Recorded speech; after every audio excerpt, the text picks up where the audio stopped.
ఈరోజు అనకాపల్లి జిల్లా కసింకోటలో ICDS project వద్ద అంగన్వాడీ కార్మికులు అంగన్వాడీ టీచర్స్ ఆయాలు ఈరోజు 4వ రోజు సమ్మె జరుగుతూ ఉంది. ఈ సమ్మెకు ఏఐటీసీ అనకాపల్లి జిల్లా సమితి నుంచి ఈరోజు మద్దతు ఇవ్వడం జరిగింది. మేము ఒకటే అడుగుతున్నాం ప్రభుత్వాన్ని, గతంలో మీరు పాదయాత్రలో అంగన్వాడీ కార్యకర్తలకు ఇచ్చిన హామీలు అమలు చేయమని అడుగుతూ ఉన్నాం. ముఖ్యంగా కనీస వేతనం 24,000 ఇమ్మని అడుగుతూ ఉన్నాం.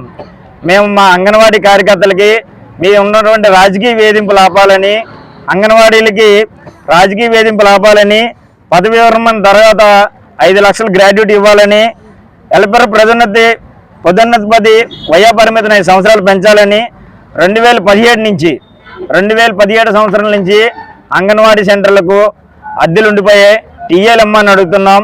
మా సమస్యలు పరిష్కరించిన కాలేయని ఎడల 20వ తేదీ నుంచి ఈ సమ్మెను ఉధృతం చేస్తామని తెలియజేస్తా ఉన్నాం.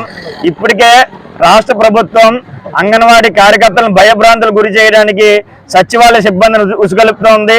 మేము దీన్ని సరికాదని చెప్తా ఉన్నాం. సచివాలయ సిబ్బందికి మేము ఒకటే హెచ్చరిస్తా ఉన్నాం, మీరు మాలా ఉద్యోగస్తులే కాబట్టి ప్రభుత్వానికి భయపడో లేదా రాజకీయ నాయకులు భయపడే అంగన్వాడీ జోలికి వస్తే మా తడాక ఏదో మీ పైన కూడా చూపిస్తామని చెప్పేసి ప్రభుత్వానికి హెచ్చరిస్తూ ఉన్నాం. మీరు మాపై రాజకీయ వేధింపులు ఆపాలి. ఖచ్చితంగా మా సమస్య పరిష్కారం చేసేటట్లయితే మేమే అంగన్వాడీ సెంటర్లు తెరిపిస్తాం. అంతేగాని మా మీదకి మా తోటి సహోదరులైనటువంటి మరి సచివాలయ సిబ్బందిని మా మీద పంపిస్తే మటుకి వాళ్ళకి మీకు కూడా బుద్ధి చెప్తామని తెలియజేస్తా ఉన్నాం. మీరు రానున్న ఎన్నికల్లో ఖచ్చితంగా మీరు అధికారంలో రావాలంటే రాష్ట్రంలో అధిక శాతం ఉన్నటువంటి అంగన్వాడీ ఆశా వర్కర్లో ఓట్లే ప్రథమంగా ఉన్నాయి కాబట్టి మీరు ఎక్కడైనా బుద్ధి తెచ్చుకోవాలని ఈ సందర్భంగా ప్రభుత్వాన్ని హెచ్చరిస్తా ఉన్నాం.